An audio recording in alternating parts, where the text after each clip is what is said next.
taking a critical look at the gaming news of the week. This is Augmented Reality, presented by the Triple S League.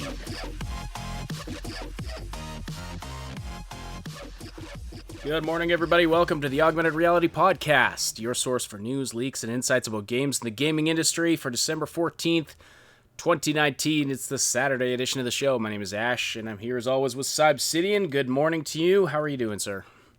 Hello, I'm doing well. This is we got a lot of info to cover today, and I'm so happy because we finally have stuff to talk about.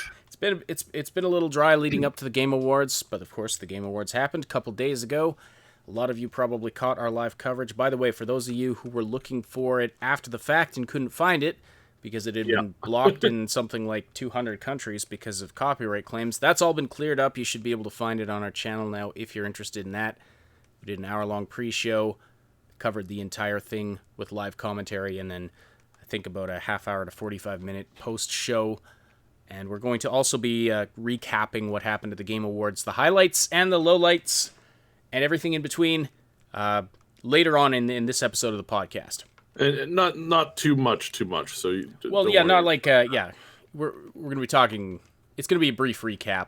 We're going to be talking about some things surrounding the awards. Going to be answering a couple of your questions from the Discord server, but mostly, well, to start off today, we're going to be talking about Cyberpunk 2077 news, some big news coming out of the Game Awards about the soundtrack, the music of the game, some very cool stuff there, and a couple other little tidbits as well. So if you are listening live this morning, say hello in the live chat. A lot of you are as well. Welcome, everybody.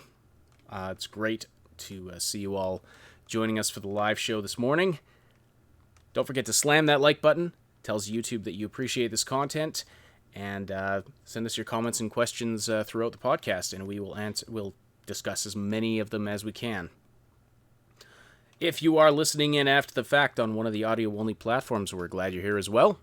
We appreciate your likes and follows. It does take us a little bit of time to get the podcast up to those audio platforms. So if you want the latest info sooner, we encourage you to follow the link in the description. That'll take you to the Triple S League YouTube channel, where in addition to the podcast, you'll find all kinds of other gaming content. All right. Quick, fairly exciting news. If you are an Outer Worlds fan, DLC is coming next year. There was an announcement yesterday from Obsidian that, and they posted a note online thanking everybody for the recognition at the Game Awards and for all of the support that they've received from players, etc. And they are going to be expanding the story through DLC in 2020. So that's pretty exciting. Looking forward to that. And I'm glad the game is doing well enough that it is able to do that. And I'm looking forward to diving back into doing some Outer Worlds content as well. So, all right. So that's fairly exciting news there. And yeah, I guess we'll dive into the Cyberpunk stuff now. So a lot happened at the Cyberpunk 2077 had just a short segment at the Game Awards. It was less than 5 minutes, but there was a lot packed in there.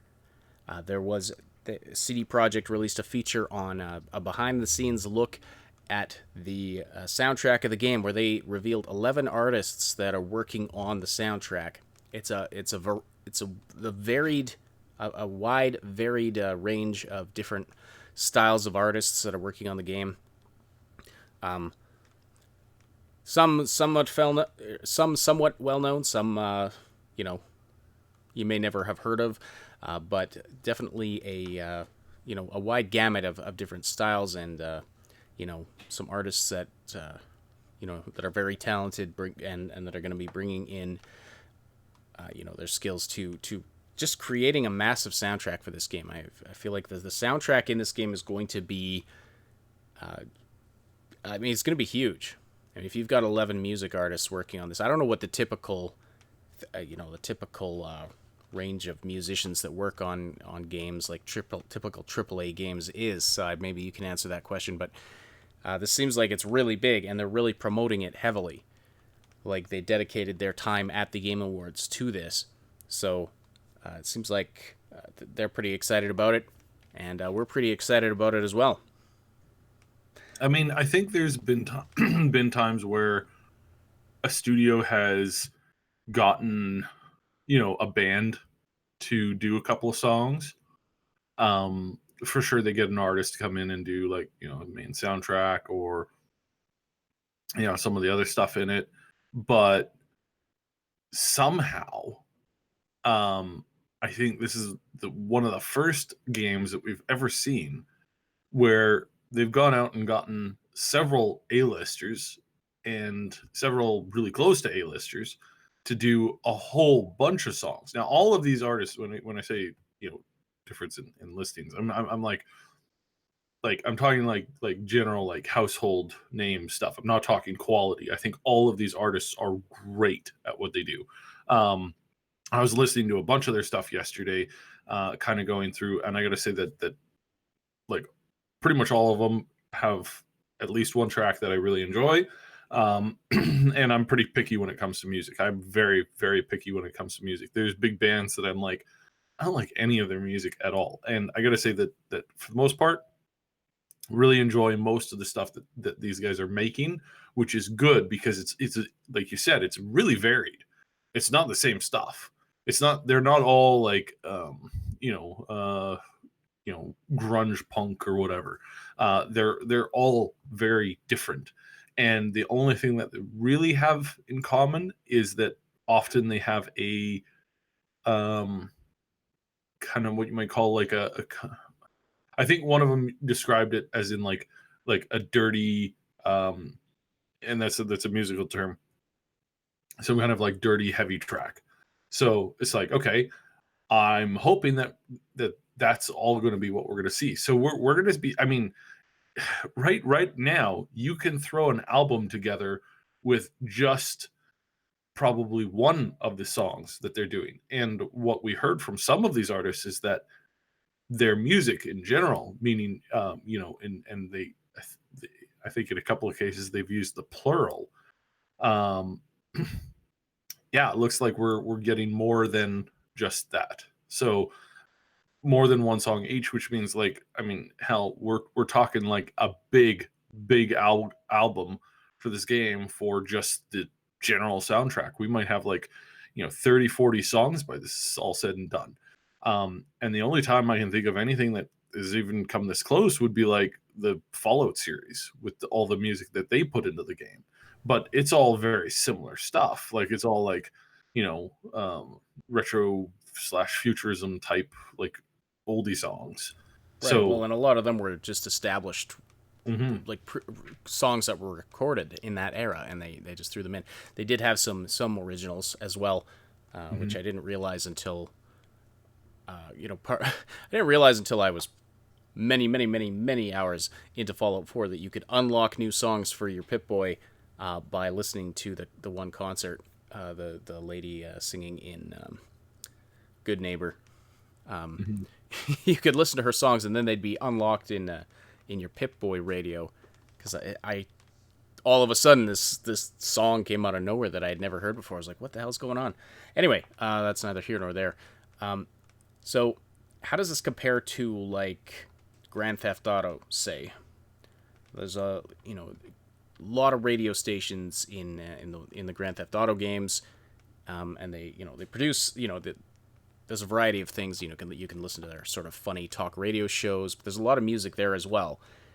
Was a lot of that just sort of pre-existing music that they licensed? How much of that do you think was original?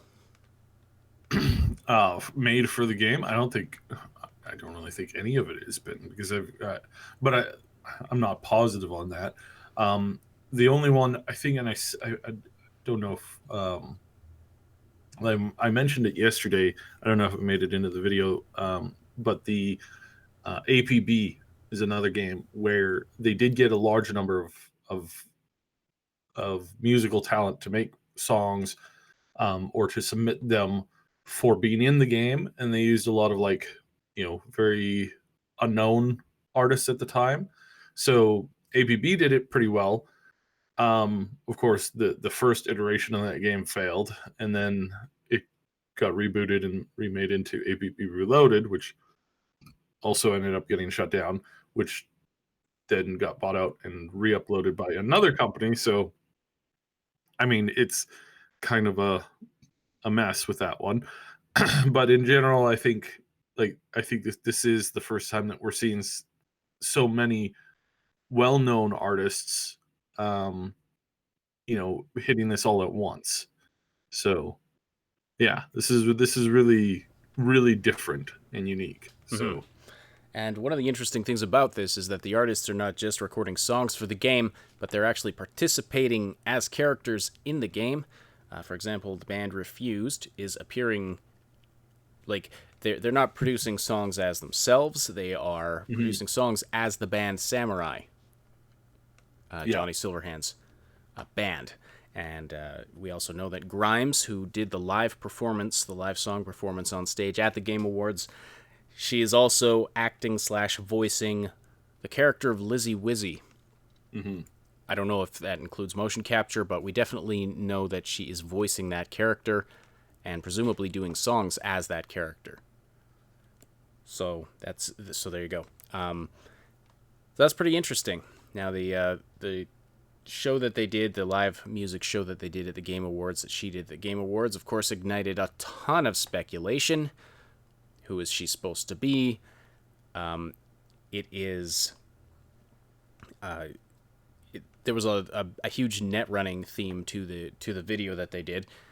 It was revealed after the fact that she is playing Lizzie Wizzy, but people were speculating, is she supposed to be looking like Alt Cunningham in the video that they did, because they did this live stage performance, and then she gets into the ice bath with the net running thing on, and then it transitioned into this thing in the net, where some various interesting things were seen. But then the character that she sort of became, and was dancing and singing in this sort of video in the net, looked a lot like Alt Cunningham. yeah, which is which is wrong, in my opinion. So people are taking the old image of Alt Cunningham and they're kind of like showcasing it now over top of this, and they're trying to draw some comparisons. The problem is, I'm not saying it's a bad theory. I think it's a fine theory, but a lot of things, there's a big piece of info that a lot of people haven't really put forward. They haven't really put two and two together and gone, oh, well, hang on, this works. Yes, there's lots of similarities to Alt Cunningham, but unfortunately, there's a lot of similarities to Lizzie, aka Grimes, because if you hold up a couple of pictures and you do some checking, Grimes actually has the same lips and the same hairline, and that's what people are saying. Oh, look, this is definitely Alt Cunningham, because she shares some of these traits. But unfortunately, between Lizzie and Alt, there's a whole bunch of physical similarities. And I think I think this has been a little new. I don't think when we got the original video of Lizzie in the game, I do not think that by that time that they had nailed down getting Grimes to play her. And I think what we're going to see is a slight alteration to Lizzie's in-game character to make her look a little bit more like uh, Grimes in real life. And I think that's why there's a little bit of a difference. And it's one of the main reasons why I don't think that the woman that we saw in the music video was Alt Cunningham, because I think it's just Grimes / Lizzie, and that there is some similarity in the way that she looks, because that they just happen to look a little bit alike, because they happen to have those beauty things that happen to tag that. So yeah, That could very well be. There were also And we don't know. Russ brings up a good point. We also don't know what alt looks like right now. I mean, if you're living as a digital entity, changing your looks is something that's extraordinarily easy to do. And we don't know how many times she's altered herself or changed the way that she looks. We don't know if she's gone full, uh, you know, transformed herself significantly within the game. Hmm. Um, this is something that we don't know yet, which we're going to get to at some point. But I would, I'm leaning to the fact that I don't think that what we saw was her. Now there are other characters that are very interesting. There's a number of kind of street side characters that we see kind of walking around, right? But what we don't see is we don't see this or sorry, what we do see is this older Japanese fellow who's wearing a Japanese style suit that the members from Arasaka, the usually the board members are usually like the controlling, like um it's kind of like a patriarchal company. So the patriarch always wears this very iconic suit in all of the artwork. They always wear this one particular suit, and there's a guy in the video who's wearing that suit, and he looks pretty old. So, not saying that this is somebody from 2020, there because there's some speculation going on that right now, but I do think it's somebody um, from Arasaka, and I do think that it's not a that's not a filler person. That is somebody who's in the game who is very, very important. I think that one is, and I think there's two or three others in that video that are also key characters that have not been released yet.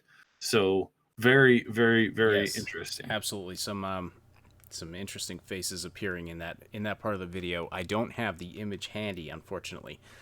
But to answer the question from N7 Myth, yes, we're going to be looking at the actual hidden images that were in the behind the scenes video right away here. We'll do that very quickly here.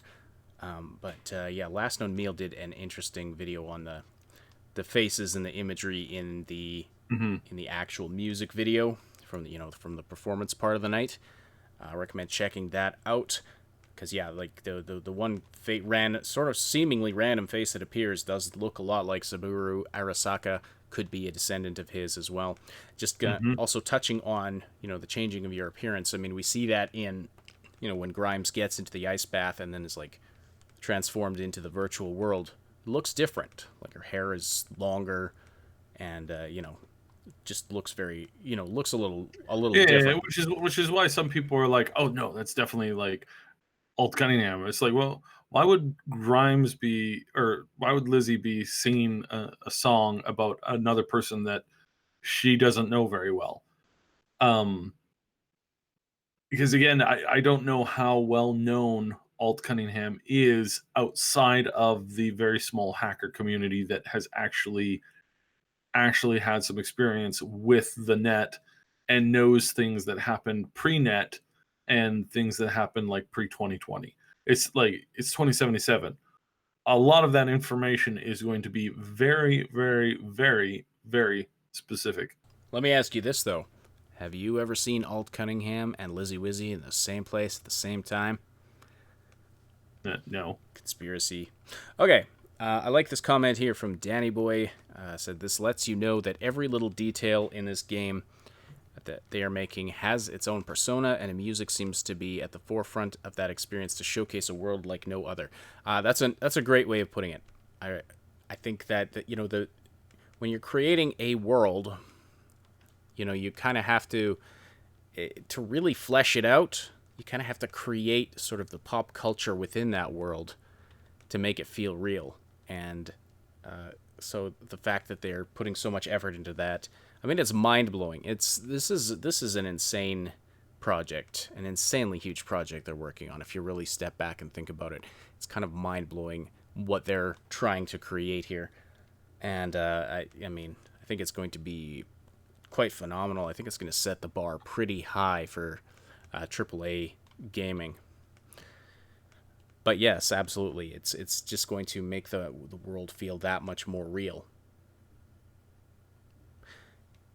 Yeah, it's one like that's something that I even appreciated about Jedi Fallen Order. Where, right at the beginning of the game, your main character is doing some work and he's listening to some music within the game. Like it's like a popular song within the game world, like within the Star Wars universe. It's like some band, and it was really good. It wasn't. We're not talking about like the cheesy replacement songs that got thrown into like the remastered versions of the original trilogy or anything like that. Some good music. It just, I mean, I did kind of appreciate that. I seem to be the only one who appreciates, those types of changes, because it's like, oh, they're at least they're trying hard, right? well, when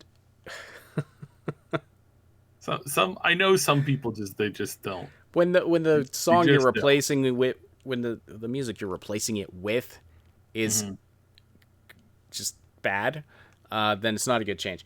And when you're going to throw in ridiculous CG animation that looks terrible and looks worse than like the stop action animation from the originals, yeah, whatever. Let's not go down that road. All right. All right, so I'm just gonna throw you some of these pictures that we were talking about, so you just temporarily put them up on the thingamabob. Okay. So this is the Arasaka one. If you want to get that up there, and then we have a couple others that are of interest. So I find it, because CDPR loves doing things for a reason, and I don't think that we're seeing some of these characters. In fact, I would say we're seeing all of these characters for a reason. So, this is interesting. All right. So here's the image we were talking about of that looks like Saburo Arasaka. Last Known Meal was, as I said, did a video on this and saw that similarity immediately. And even if Saburo Arasaka, but I mean, established character from the game lore, connected to the the Arasaka Corporation. Yeah, and this is what, like, I don't want people to be going a little bit overboard here just because we have Johnny and we have we've got Johnny and Alt, doesn't mean that we're literally going to be getting the entire cast of 2020.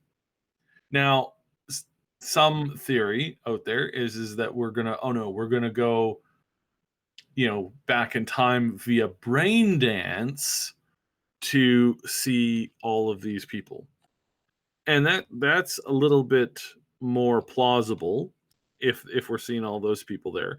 But the idea that we're going to be seeing all of these people from 2020 kind of waters down 2077, because if you don't have any interesting people at all other than the people that existed 57 years ago, that's kind of weird. I mean, be a remarkable coincidence as well. It's kind of weird. Yeah, it would be. It would be a remarkable coincidence as well if all of these people are still in existence. Here's another image from the video. I haven't heard any ideas as to what this might be. This guy with the helmet. Well, I mean, and I think he's important, because what we don't have in a lot of characters is, or in some of these characters within the game that we're seeing, is people with helmets and stuff like that.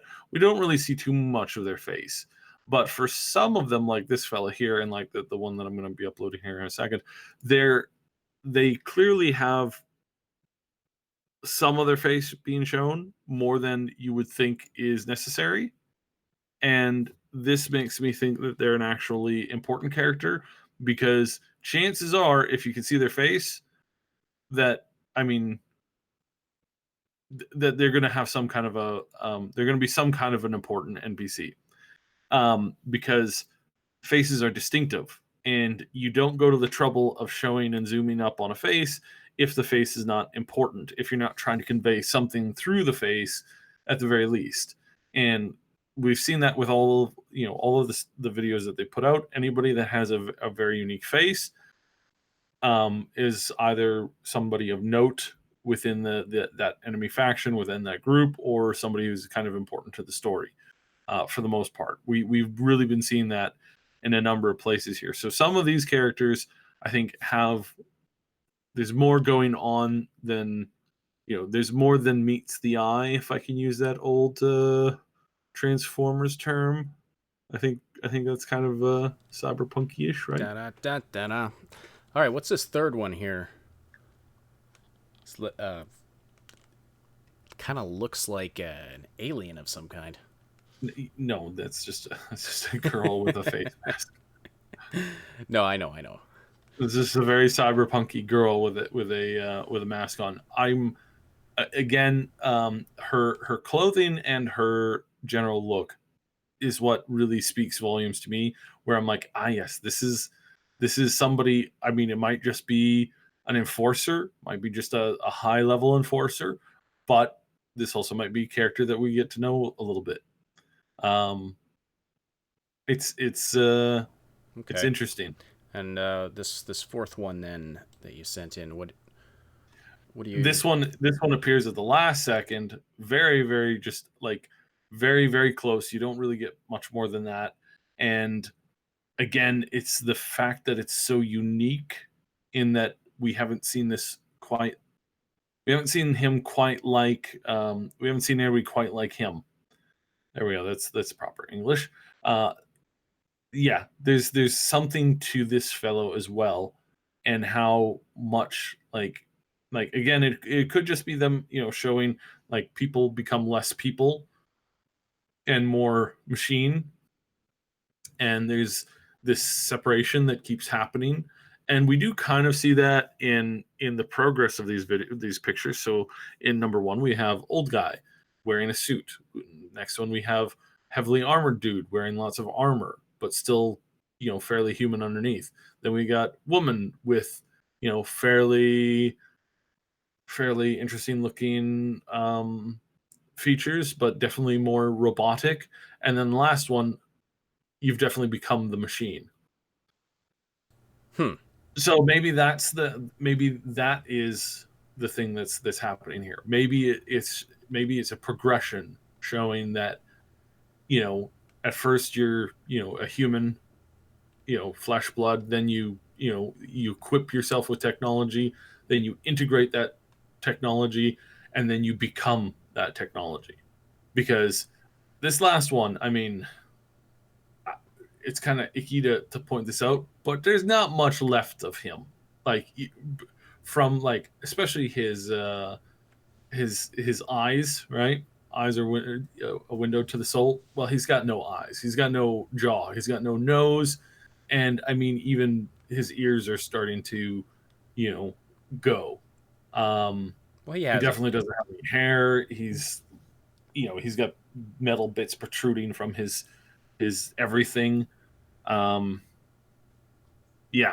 This is. I'm not seeing the same thing as yours. 'Cause I mean, I'm seeing he has eyes. No, he has two eye holes. I can see his irises. Like, he does have eyes, but I also wonder if it's just sort of transitioning, like some kind of an animation effect that's being put on him here. I mean, anyway,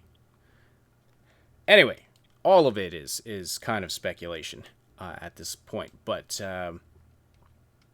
yeah, like definitely some interesting stuff. Definitely, I agree that CD Projekt Red really doesn't do anything by accident. Mm-hmm. And so, like, these images, they mean something. What do they mean? I'm not sure. But anyway, those are not the hidden images that we reference in the thumbnail today, or in the title today. Where the hidden images come in is really in the behind the scenes thing that they did for, you know, revealing the artists who are contributing to the soundtrack.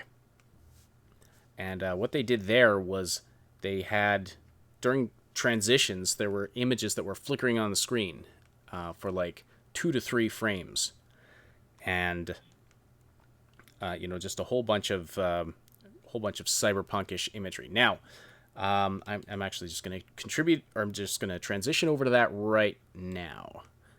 Now, there's 58 of these. We're not going to linger too long on all of them, because a lot of them are like this. A lot of them are exactly what you're seeing on your screen right now. A bunch of jumbled graffiti.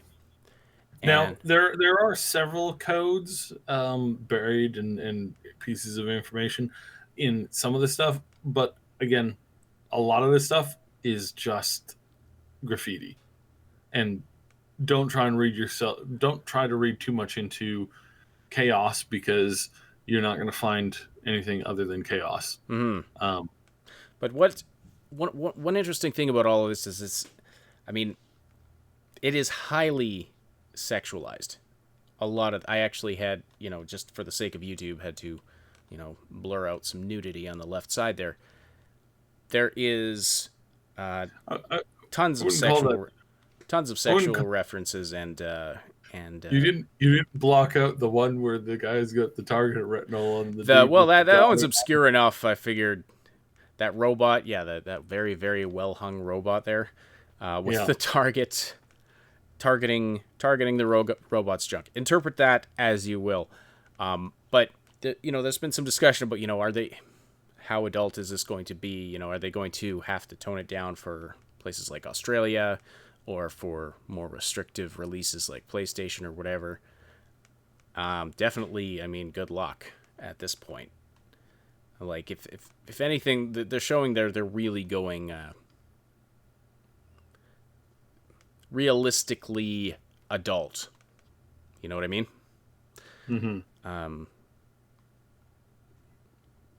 So yeah, like there's tons of innuendo, euphemisms, and like direct drawings of nudity throughout this. So and like it's,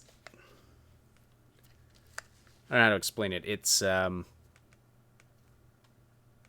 well, we'll just go through it. You'll see what I mean. There's not a, like, I didn't really have to blur out too much on a lot of these images. But so yeah, they did things like this where they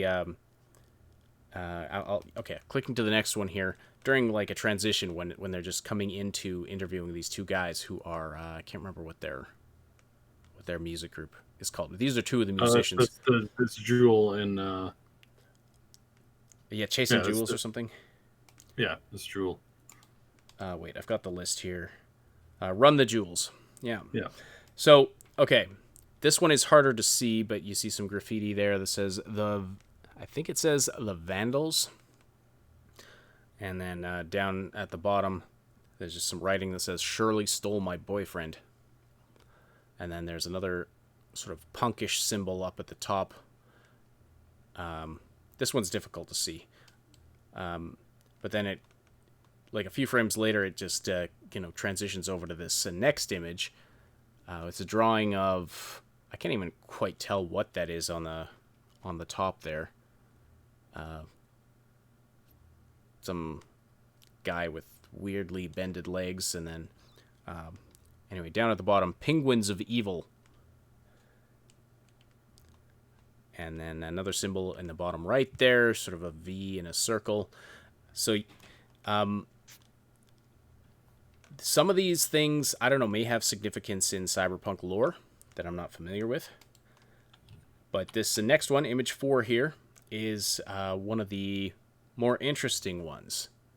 As you can see, sort of on the left side of the screen there, it appears this group of 5 skull-headed ladies, and it says, "Don't F with the Lizzies, So this is Lizzie's this till is a death. gang. Yeah, this is a gang that's in the game that is going to be cropping up. I think a fair bit. I think this is one of the gang groups that we have that are going to be in the game that has not been shown off yet. And these ones are really funny because these are all just like take any fandom and you're like, God, what a toxic fandom, and like just ramp that up to an actual extreme. Yeah, like Because these are girls who, as somebody in the comments pointed out, these are man-hating lesbian gang that runs around literally smashing stuff, dressed to the nines, and causing chaos. Yeah, this is going to be a group that death by snoo. Very possible, yes. So this is interesting. And we've known for a while that Lizzie is going to have some kind of like quest system attached to her and attached to one of her concerts. There's going to be somebody who will have died at one of the concerts, and she wants this sorted out. So apparently she hires some muscle to figure out what's going on. okay, interesting. I like the concept. I really do, and I think this is very, very, very good. By the way, I also have it on an internal confirmation that the penguin reference was a direct kind of challenge to a one Benedict Cumberbatch. Because he can't say penguins, so this is super inside, super secret here. This is a direct call out to him, and they're like, yeah, you bring it on, and I don't think he's gonna respond because he just that's his weakness, Benedict can get all the ladies, Now, why are they? but he can't say penguins. So why are they putting secret messages to Cumberbatch? Are they trying to get him involved in the game or something? no, that's a joke. Oh, okay. You were completely making that up. Yeah, so Benedict Cumberbatch can't say penguins. He and I'm making a reference to that because it's funny. Okay. So, there was a question from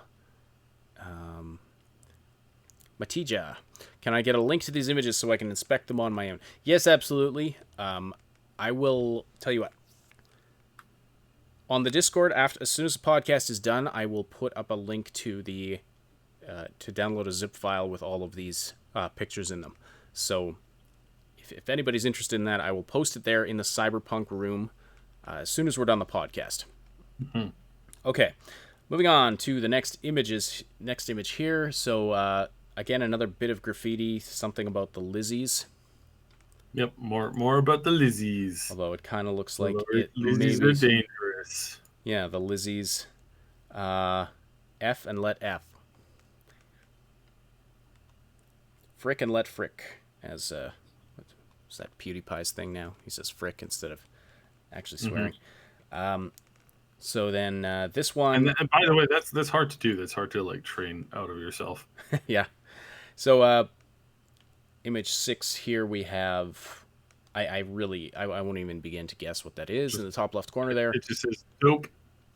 It does say dope. Yeah. Okay. Yeah, dope stuff. Dope. And then next one we've got bad, worse Lizzies. So there's Lizzies bad, then there's worse, and then there's Lizzies. Yep. So if you're stuck on the side of a road and your car's broken down and you're in a seedy part of town, if you hear a bunch of gangbangers coming around the corner and you're like, oh, those are bad dudes, that's fine. That you want them over top of Lizzie's every time because Lizzie's just gonna wreck everything. It'll be if the Lizzies are like the absolute worst gang in the game that like strike fear into hearts of the other gangs, that would be so awesome. All right. And again, I mean, I've got to say that I don't know if you've ever encountered, say, I know a Taylor Swift hate mob, like a hate mob that is coming, that they're fans of Taylor Swift, and you say something that they don't like, that they will come down on you in ways that, I mean, you just pray to the heavens and apologize profusely, because there's nothing you can do. It's just going to ruin your day. So, All right, so number 7 here, just more random graffiti. Nothing terribly significant I can see in Nope. this one. This is another bit Lizzies. of graffiti about the Lizzies. So, again, very cool. Then we got another one. I gotta say, I like this band. I like this gang. If I was gonna join a gang, might be so far that we've seen so far. I mean, animals, not really digging the animals, but these Lizzies, just like they're just well armed, they can defend themselves. Mm-hmm. And that's really, at the end of the day, that's what's most important, is being able to defend yourself. So, so yeah, that's why I would definitely pick them. The next one here, we got 86 Wave, or something close to that, and a bunch of other stuff. Again, This don't one's try to backwards, by the way. This is another thing they did. They they some of this graffiti is backwards. So that's I don't know what that is actually supposed to say. I'm just gonna see. Oh, flip horizontal. There we go. GB Sva or something. Anyway, you can see here. It makes a little more sense if I flip the image like this. Carl. Oh yeah, GB Shaw. Yeah, GB that Shaw. makes a lot Oh, more that's an sense. H. GB Shaw. Yeah, because of the Okay, now I know the reference. Yeah, that's good. So Okay, anyway, I don't know what any of this is. Carl somebody or other written there. Carl. Carl. Okay, next image, number 12. I believe this one's backwards as well, so I'm actually just going to flip it as well here. You gonna flip for me? There we go. No tomorrow. It's sort of reminiscent of the no future, graffiti we saw on the elevator doors way back in the early gameplay reveal. You suck. I mean, some of it is. It's just some of it is just. Some of it is just like very juvenile.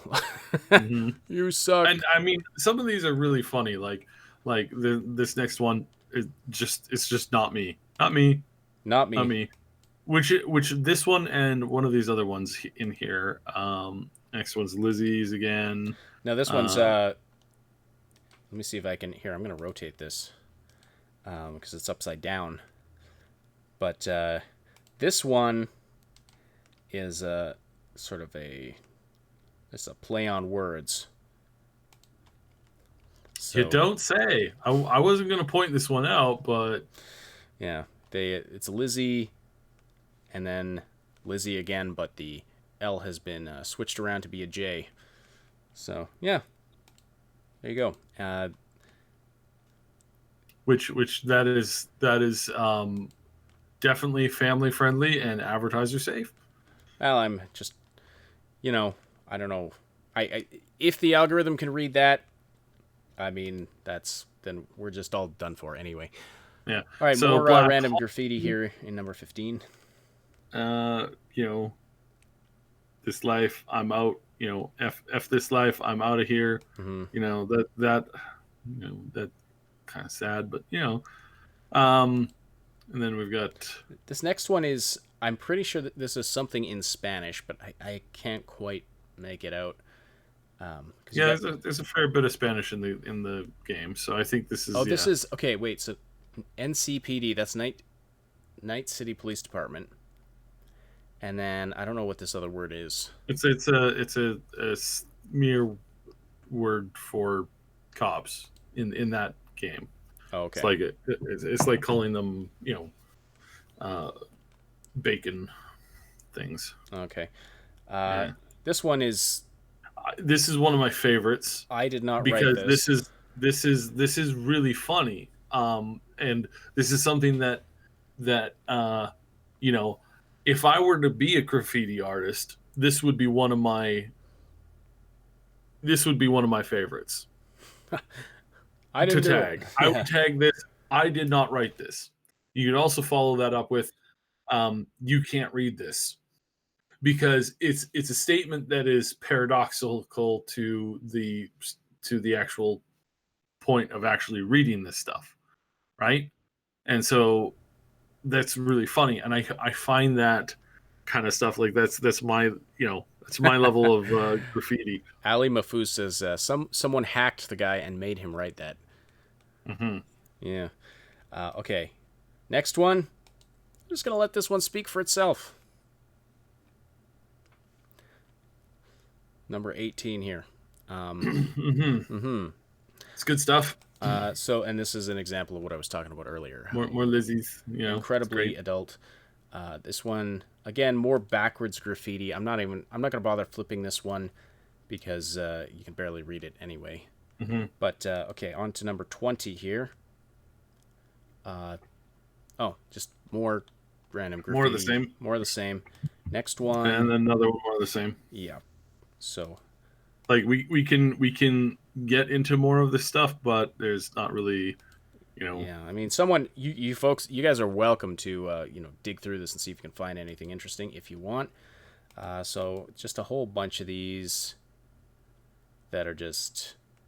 Wouldn't this be a fun job? Making the graffiti for this game? Get hired to, like, hey, what's my job? Your job is to create graffiti. How much? We literally need like tons of it. So just start doing it, and then here's some motifs and concepts to run with.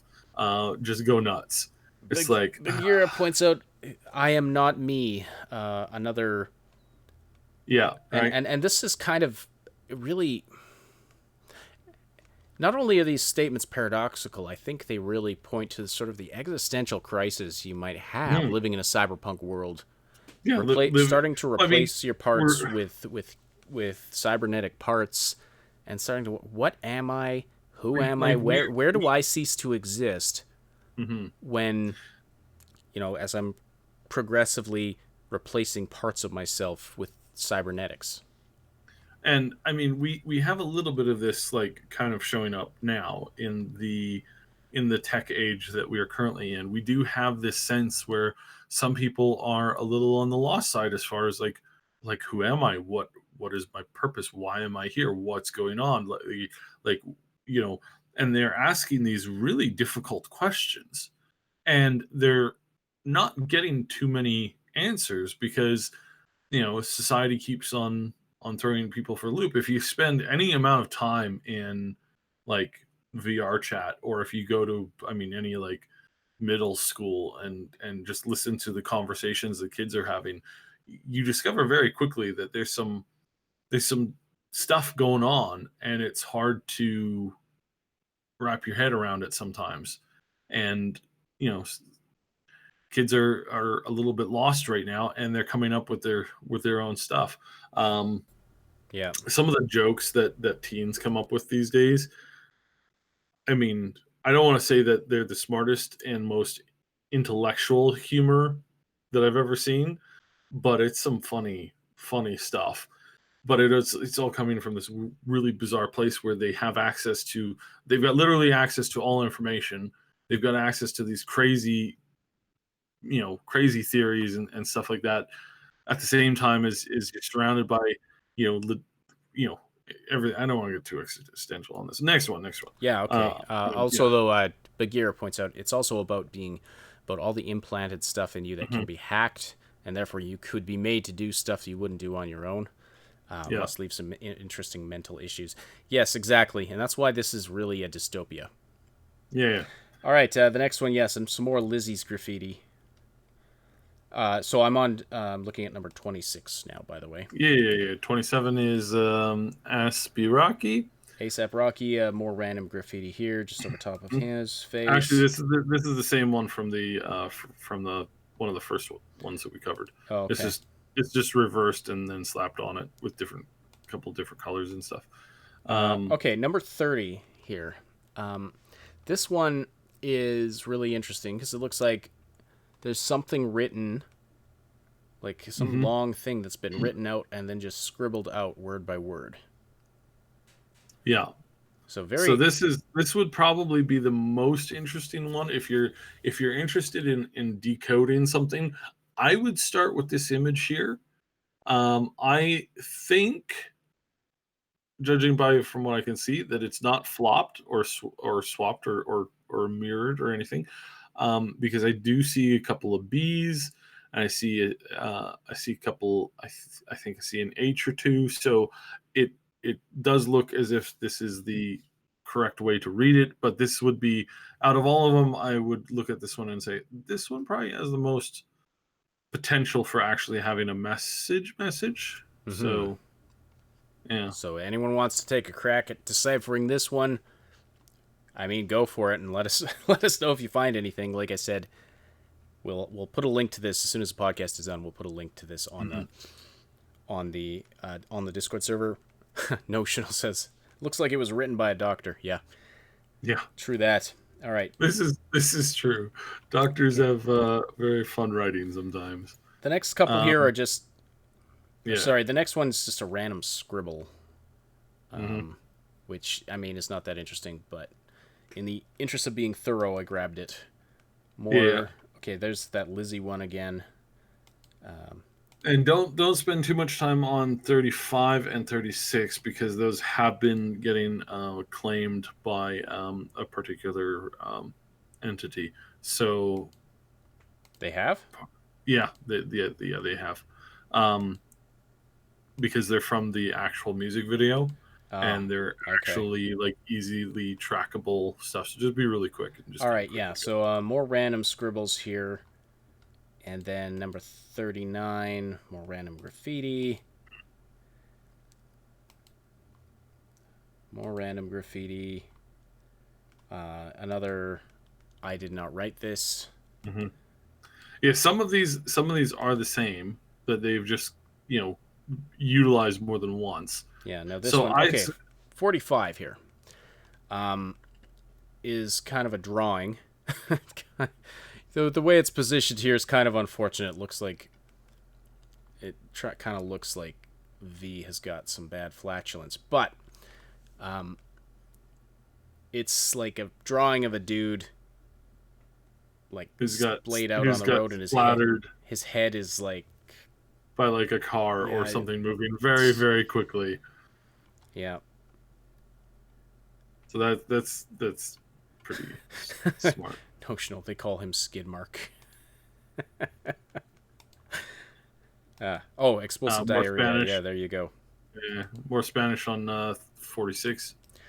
Yes, and this is another. It's basically saying the PDs, they don't like the officers of the law. Yeah, exactly. For some odd reason, it's almost as if there is, law is not distributed equally. It's bought and paid for by mega corporations, which is very similar to some other things that we have going on these days. This is quite amazing. Obviously not. I'm not talking cops buying or mega corporations buying out cops. I'm talking about, rules being applied not in a fair or equal way. Let's leave that. Next one, 47 here. Yeah. Don't know what this is supposed to be. It's some kind of drawing. It's obviously a rendition of Pluto being rejected from the masses of the scientific movement, claiming that it is not a planet and that it doesn't deserve to be in the solar system. So therefore, this is why we have this. It's not quite. It's the Pluto calling out for help. Yes. Exactly. Clearly, 100%. That's so obvious. How did I miss it? All right. More graffiti. 51, no future. And more random graffiti.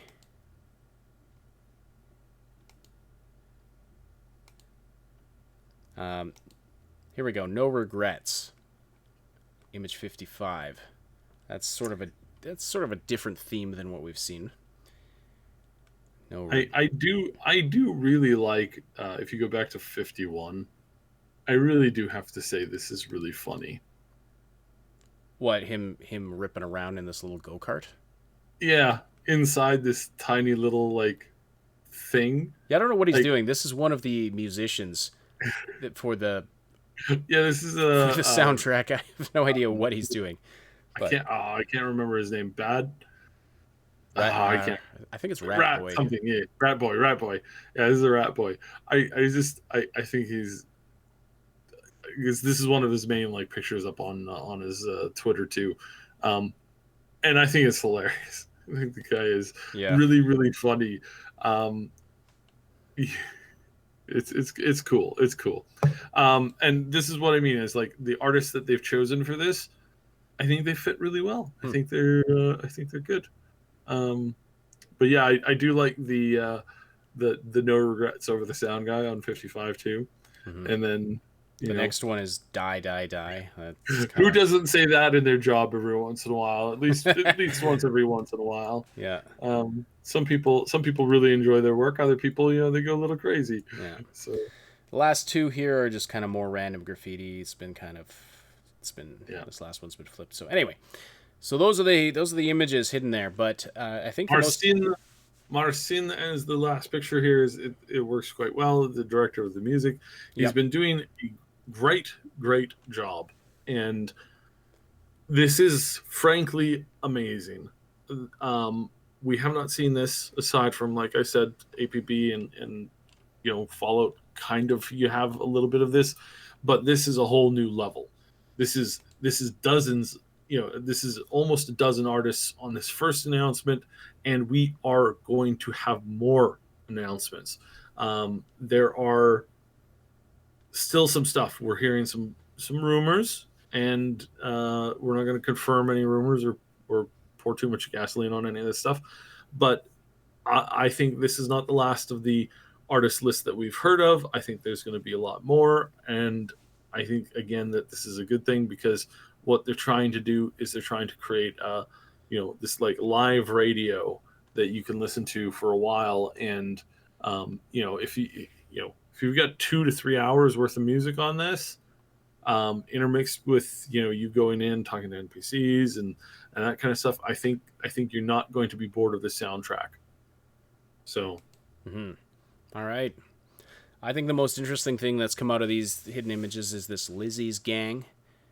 I think that's a fascinating aspect, as well as just going to show the level of detail that they're putting into this. All of that is fantastic. And I must say again, this is my clearly up to date. This is not my favorite gang from the extended, from the 2020 timeline, but as far as the 2077 timeline, what we've seen so far, this is by far my favorite gang because self-defense is always a good thing. It is the ability to defend yourself, which they're clearly strong proponents of. Clearly, yeah, absolutely, clearly, very good. Clearly, that's what they're. That's what. And I definitely don't want them to come and beat me up in the middle of the night. It's something that's just I don't want that to happen. So, all right, you are listening to the Augmented Reality podcast, and we're glad to see everybody so active in the live chat. If you want to keep the conversation going after the live broadcast, we welcome you to join our Discord community. You can find the link in the description below. And join up there. I will be posting, as I said, I'll be posting a link to all of these images that you can download for yourself if you want to look through them. But it's also a place where you can chat with us and other Triple S community members about all of the things we love to talk about. And stay up to date about everything we're doing here at the Triple S League. Click the link below to join. Be sure to say hi to us in the welcome channel. All right. So a couple of there was some interesting things posted on the Discord server that I wanted to get to here, and one was about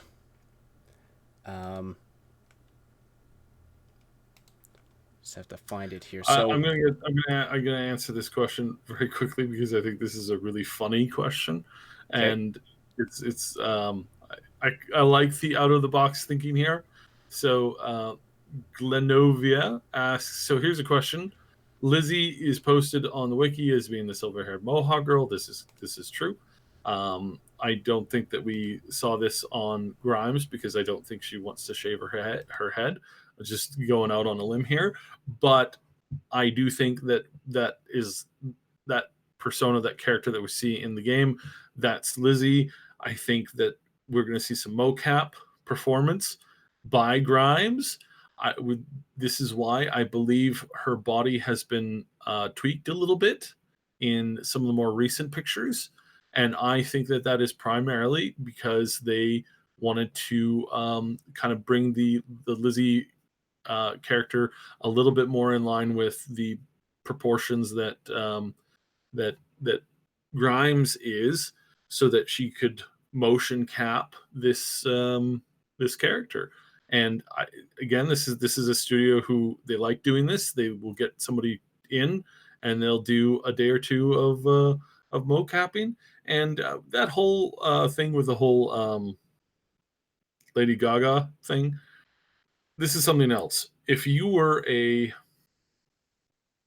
somebody from Poland and you don't listen to a lot of Lady Gaga, you simply know of them, and you were to see a Grimes with a big pair of sunglasses and lots of security kind of come in from a distance, and you saw like 4 seconds of her walking through, you might say, "Oh my God, that's Lady Gaga." You'd be wrong, but maybe that's where that rumor came from. I could see them being that's because, I mean, again, from a distance, if they're both wearing thick sunglasses and they're both trying to like keep this kind of lowish profile, it's pretty easy to confuse the two. I could see that happening. Yeah, they're both similar heights. They both have a lot of they both wear a lot of the similar stuff, right? Like really, really out there jewelry, really crazy dresses and clothing that's not normal, that is very distinctive, but not to somebody who doesn't know them backwards and forwards. You can easily confuse them. So I'm just pointing out that this is maybe where this confusion started. It wasn't too off the mark because, as we see, CDPR did bring in a big name musical artist to voice Lizzie Wizzy, and that this was on point originally. And it was kind of funny when they're like, "Oh no, we don't have Lady Gaga. She's not in the show," because who they actually had was Lizzie, Grimes, and that that was one of the big secrets as far as that goes. So that's probably where that came from. There's probably a little bit more here and there for big secrets coming out. But yeah, this is where we're at here with that. So just that we can close the chapter on that story because that's funny, and I'll give you a nod. So okay, interesting question in our content requests channel today from Aki. While watching reactions for the Game Awards, I heard someone mention how Elon Musk is basically the corporation in Cyberpunk, in the Cyberpunk concept rather, and how Grimes also falls into that category because she defends him. But it was mentioned how ironic it is for a Cyberpunk game to choose them as part of their game. It's not, I mean, it's not in a bad way ironic. It's really hilarious. I mean, really, it's really hilarious that, and I mean, I kind of pointed this out, but guys, there's a lot going on here. You have Mr. Elon Musk he's dating Grimes. Like they're in a pretty solid relationship. I mean, it's been more than a year. So I mean, that in Hollywood terms, that's like, they've been married for 5 years now. But like they've been dating for a while. Tesla truck, Elon, it's all connected. It's all coming full circle. Well, yeah, but that's kind of the point here. I don't know if you've noticed this, but one of the other things that we talk about from time to time on the show is Rick and Morty. And guess who was in Rick and Morty recently? Oh my God, it's all coming together. It's all coming together. It's crazy. Elon Musk has had cameos in a lot of different shows. I don't think that necessarily means anything, but it's interesting how so this idea of this dystopian world with mega corporations, and Elon Musk is has a big corporation. I mean, He's got there's several. a lot to dissect there, because it's the idea of a corporation itself problematic, or is it what turns something into a mega corporation, what turns it into this sort of dystopic future? Is it when corporations become more powerful than governments, which I mean we're already seeing in some ways in the real world? Is it when they go global? Is it when they what is it? What is it that makes them problematic? I mean, if you look at it, I mean, CD Projekt itself is sort of a corporation. It's got the SA designation, which means something in French, but it's a limited liability company. It's not exactly the same as a corporation, but it's similar in some respects. And so we have to, I don't know, there's a lot to break down there. I think we have to look at what is the criteria for something going from just a corporation to being a mega corporation, and being too powerful, being too being damaging, being dystopian. Because I don't know, but we're sure getting there really quickly. well, we are. And I mean, there's a lot to dissect there, way more than we can do in this podcast. But I wanted to bring up this question because it was a very interesting question. And then there's the difference between capitalism and corporatism, and a lot to and what's going on politically in the cyberpunk world, that the corporations basically run the show. And I think there is definitely some worthwhile things to think about there, so that we avoid this kind of dystopia in the real world. Because the signs are there that, I'm not saying I'm not trying to be doomsday, but that we could be heading in that direction if we're not careful. Yeah. I want to mention again. Sorry, I didn't get to this earlier in his comment. Glenovia is now mentioning they think Alt Cunningham is doing a Borg thing.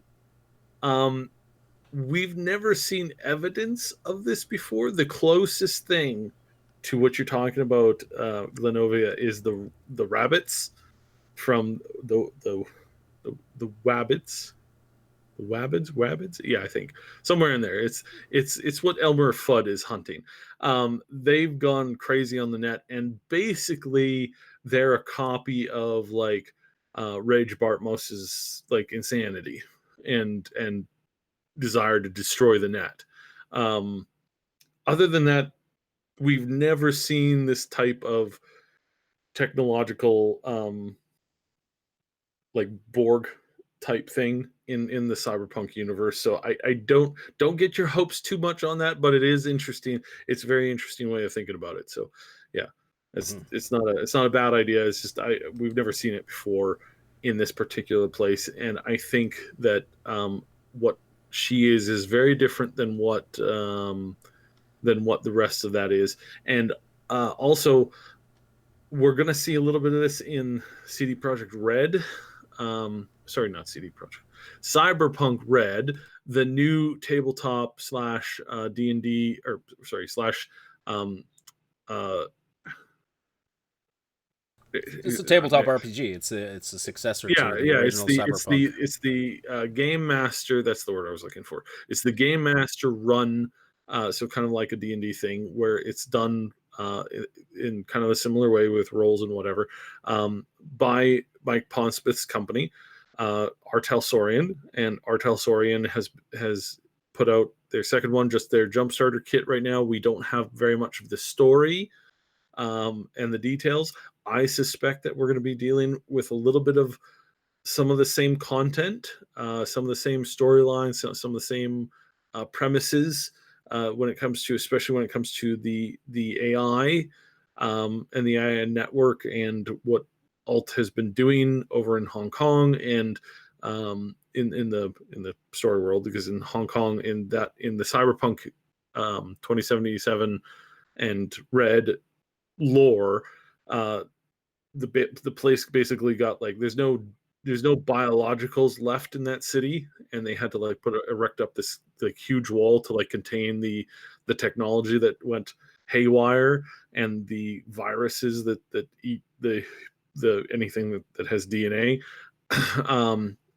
But this is a safe zone for digital AIs, and we know that there's been both new digital AIs growing, as well as people who digitize themselves and get they traverse the wall and get there. They never come back, but they they go, and it seems to be something that a lot of people do. You just hope that you're not you hope you're uploading yourself to some kind of like version of heaven, and you hope that you don't get there and discover that the AIs really like to torment human intelligences that have digitized themselves for thousands of years of compressed time. And yeah, that would be terrible. That would be absolutely terrible. But yeah, it's just a heads up. It's not. I don't think we're going to see any Star Trek tech ripoffs here. The rabbits are the closest thing, and they're mostly insane. So, yeah. All right. No, that's about it. Hey, we're 10 days away from Christmas Eve. If you're still looking for something for that nerdy person in your life who loves whatever sci-fi, gaming, fantasy IPs, check out the link in the description, our affiliate link for Toink Toys. They have a ton of stuff there that you can check out. It's also a way you can support the channel. They have lots of, they have a lot of variety boxes, like mystery boxes with a bunch of things, in them. There's Harry Potter ones, there's Fallout ones, there's almost any game or sci-fi or fantasy TV IP that you can. There's Rick and Morty ones. Speaking of Rick and Morty, of course they tell you what's in it, but so it's not like a we're not talking about loot box style stuff where it's like, oh, it might just be full of packing peanuts. No, they tell you exactly what's in it, but they also have just standalone items, costumes, clothing, and a variety of things you can check out. Anyway, check out the link in the description if you're interested in that kind of thing, collectibles, that kind of thing. Would help the channel out, and also you can find some great stuff. They've sent us some stuff, and it's all good. It's good quality stuff. So, all right. Now that that's out of the way, I hate doing those ad reads, but we definitely need to find various ways to support the channel here. So we're gonna go through the highlights and lowlights of the Game Awards. Just happened a couple of days ago, and it was.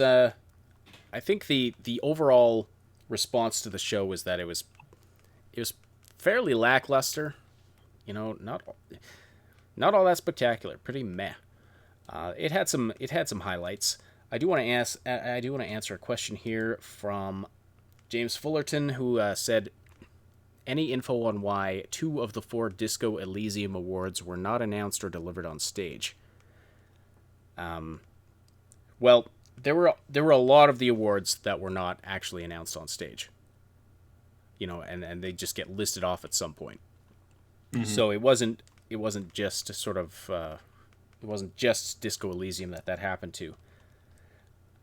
And they did go up for 2 of the for 2 awards, and they won 4 total. So that's I guess it just they prioritize the time, and I don't know if it's they want to distribute it so that like they get different people up on stage accepting awards.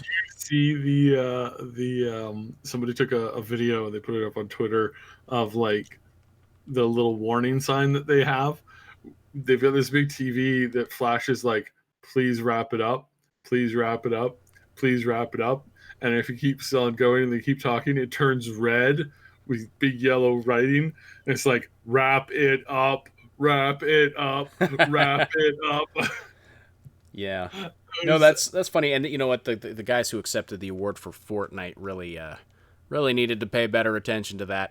But anyway, this kind of plays into one of the big criticisms of the night in general, which was that it was just there were so many ads and not a lot of awards. Mhm. And And I agree. there for were the most trailers, part. like there were game announcements and trailers, which My are biggest kind beef, of ads.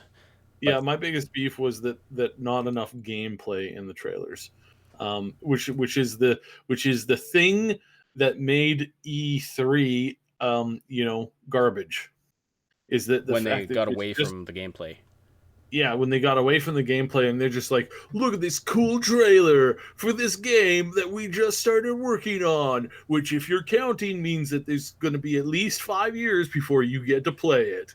It's like, that's just not fun. That's just not fun for anybody. Nobody cares about that kind of stuff. Like if you know that's a GDC thing. As a GDC thing, when you're like, which is what Cyberpunk did, is during the GDC they're like, hey, this is what we're working on next. If you want to work on this, come work for our company. It's going to be great, and it's more of an advertisement to potential staff than it is to potential players and fans, and and that's the way that those kinds of announcements are supposed to be done. You're not supposed to be having this, hey, buy a console so that you play this game that we started working on, which will be available during the next console cycle, because that's what you're that Mm-hmm. it's Plus, just, you just it's not representative of what you're going to actually get in the game. We have seen, and one of the most extreme examples of that being Anthem, Mhm. where they And Anthem, Kingdom Hearts is another good example where it's like, yeah, I know people who were waiting 10 years for Kingdom Hearts. Like, seriously, why? Why did you do this to your fans? Like, why did you make them wait this long? Um, you know, it's it's depressing. Really, it is. It's very depressing that a lot of this stuff comes out and it's just announcements and we don't actually see very much. And I was disappointed with the amount of that was there. Um, you know, that was my major low light, was just that as a general thing, not pointing out anybody in particular, because it was just, that was wrong with so many of them. And I feel that sometimes it's the advertisers and the marketing people that push this idea, and that sometimes, like, I suspect that there's a push within the Game Awards structure itself, within the hierarchy itself, where they're like, no, we want fast trailers. We want 30 seconds of hype, of pure hype. So no gameplay, just hype us up, just get us hyped up. Woo, hype. And that's a trap. Don't fall for the trap. And don't make that mistake, because that's what other companies and other things have done, and that's the reason why nobody cares about them now. So really, really dumb. One of my personal highlights of the night was Dr. Bunsen and Beaker. I think anytime you have the Muppets, I think that's a good thing. the Muppets were fantastic, and it was neat to see a live performance by those Of puppeteers. Muppets, yeah. It was they're such they're such good puppeteers. Like, they're top notch, just absolutely top notch. I heard somebody criticizing the whole Muppet segment as cringe. I was like, have you ever watched the Muppets? If they're not doing corny slapstick, then it's not. That's what they do. Like, give me a break, man. Corny slapstick is the some people are like, that's a dead medium.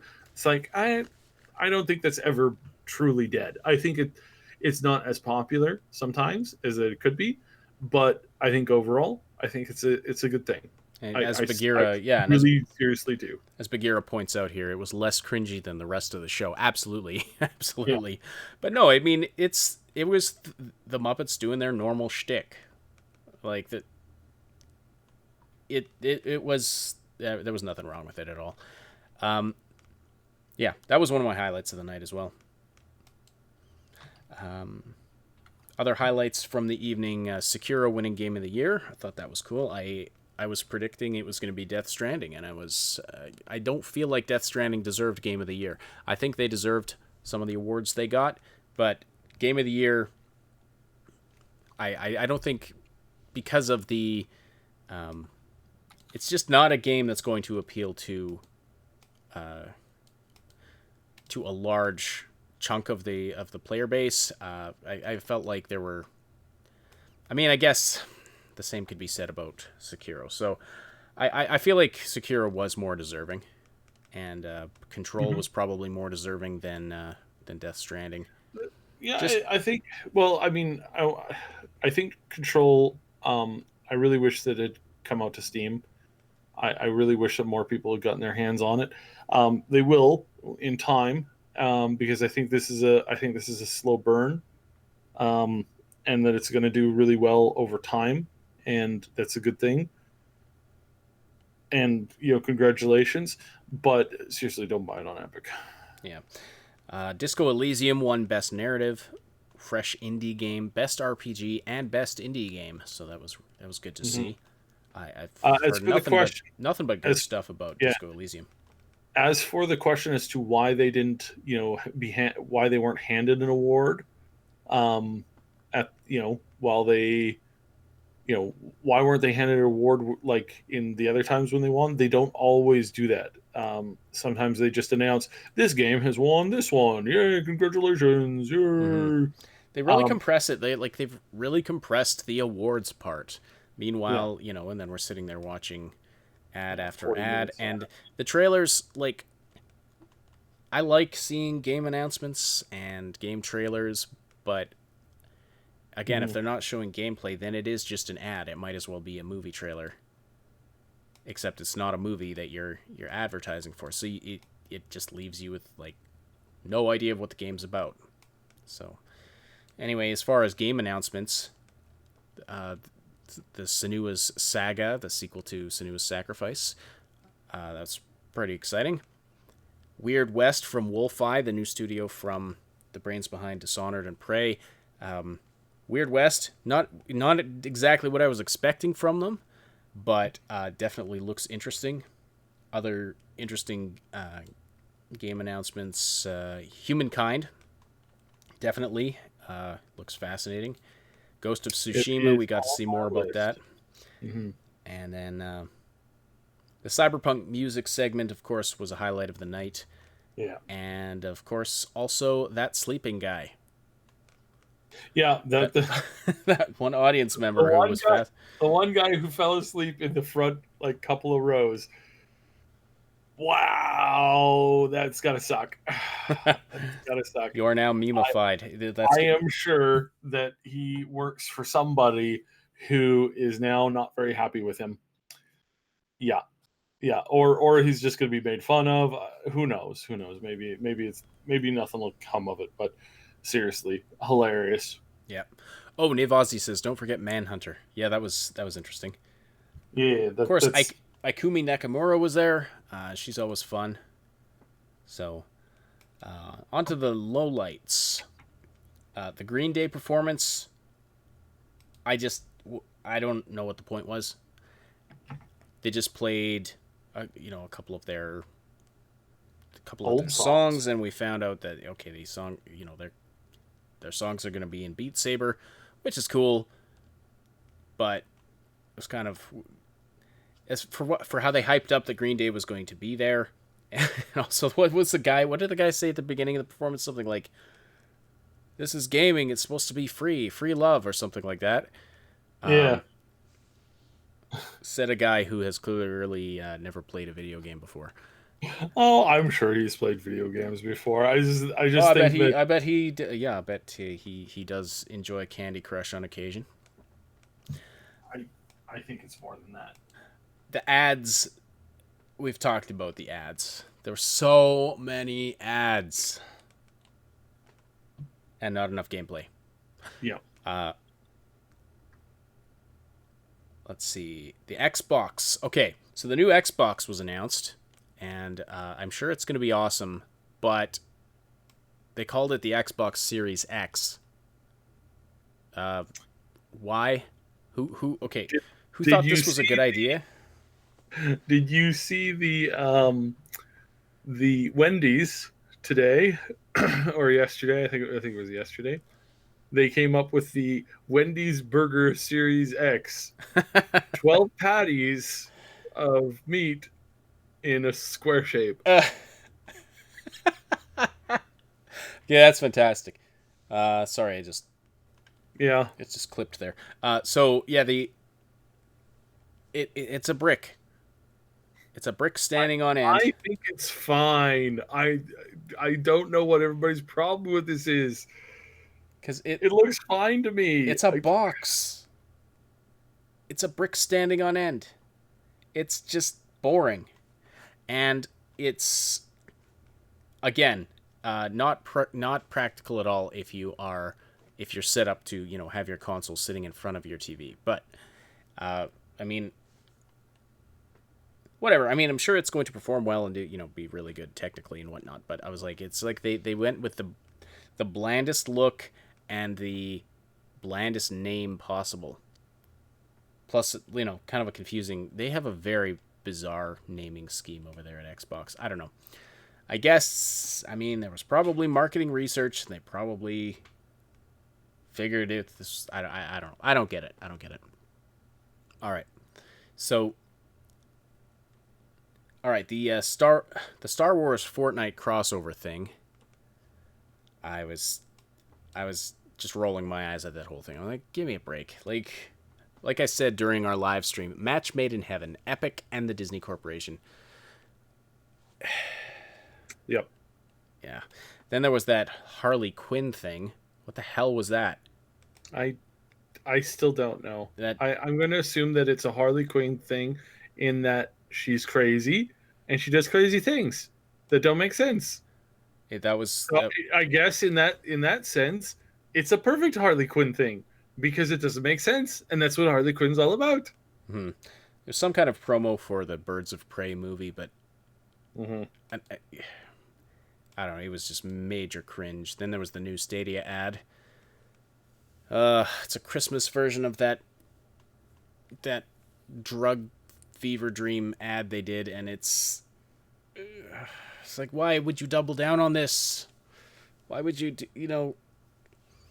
your Google, for heaven's sake, of all the companies that should have a finger on the pulse of the internet culture, all the ridicule that ad got, and then they did another one. I don't know. But it was weird. And then the final low light of the night was like the final moment of the night, that Michelle Rodriguez and Vin Diesel. I mean, what was that? They just got up on stage and then they started having a personal conversation with each other. Vin Diesel wasn't even facing the audience for half of it. Yeah. Whatever. So there was a lot of cringe moments. I don't like. So I think I talked about it. It's like, I think I did it on Twitter.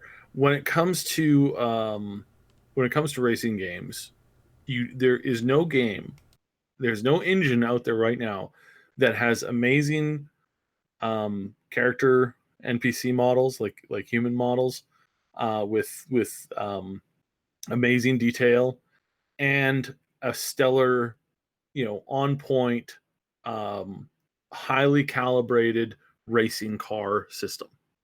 You either have cars that are not very realistic and crappy NPCs, crappy players, crappy player models, crappy animations, subpar character models, or you have crappy cars, crappy driving, and good character models. I am really impressed right now.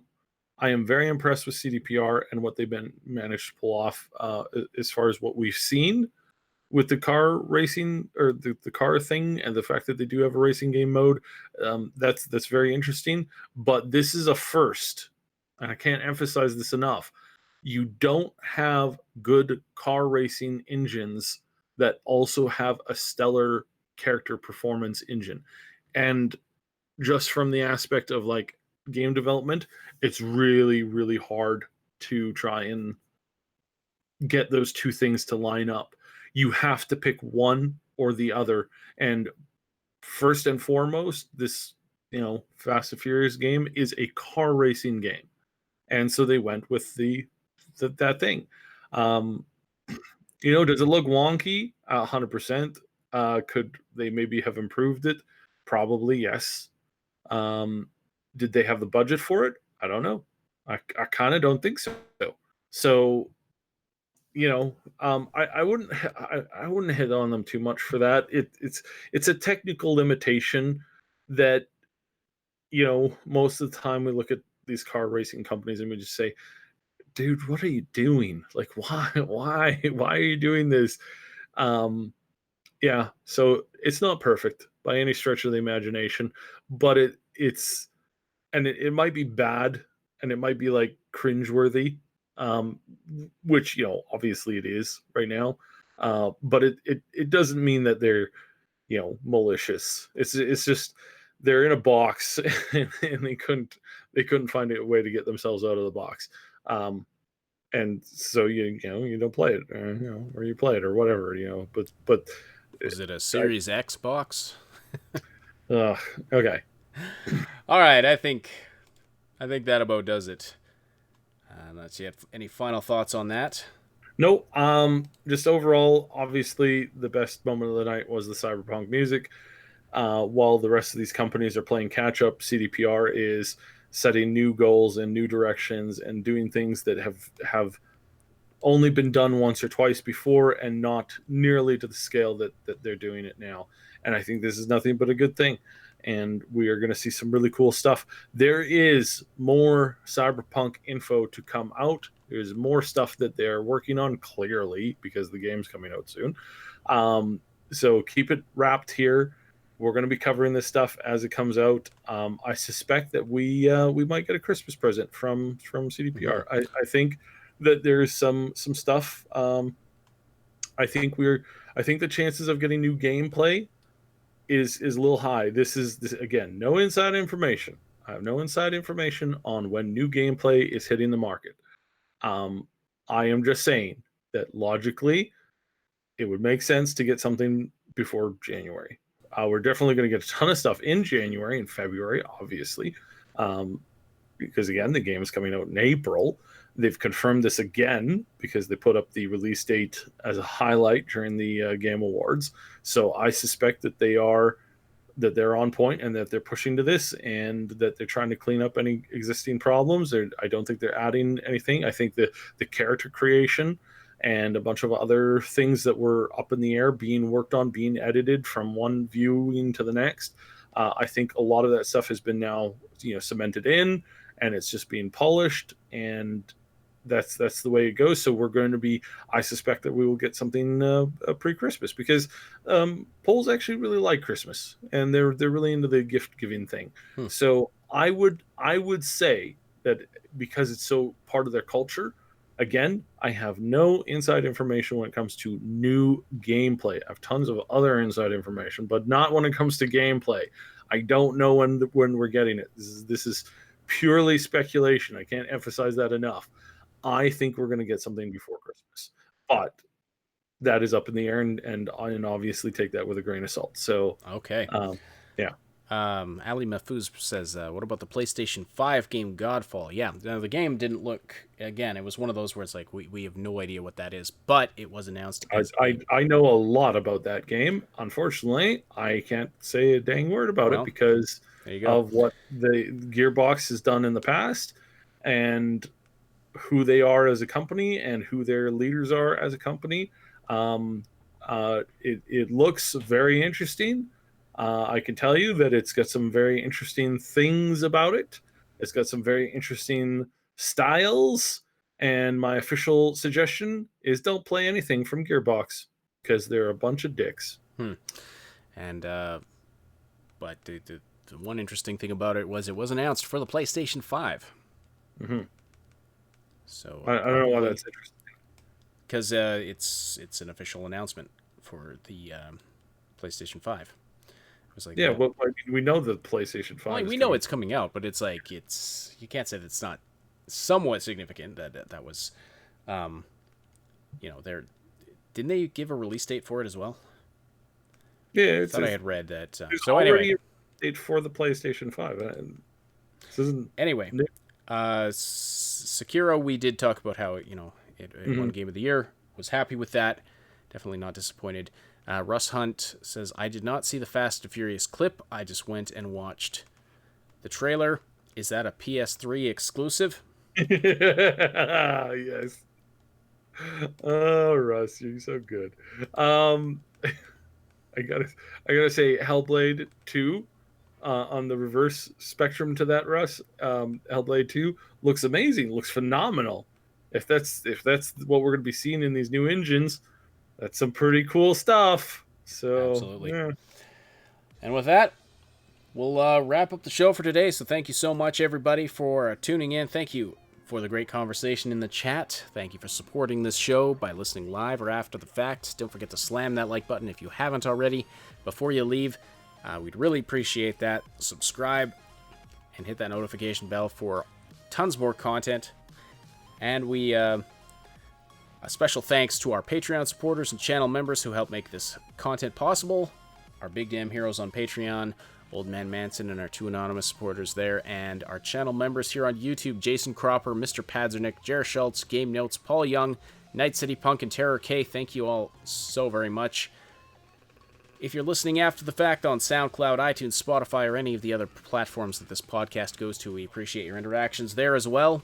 And don't forget, you can join the live show on YouTube on Wednesday nights and Saturday mornings, where you can interact with us and other listeners of the show and be a part of the discussion.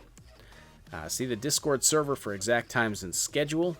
The Augmented Reality Podcast is a presentation of the Triple S League. Check out our YouTube channel for game guides, reviews, comedy, news updates, and tons more quality gaming content. My name is Ash. On behalf of Cybsidian, thank you all so much for listening, and we'll talk to you again very soon.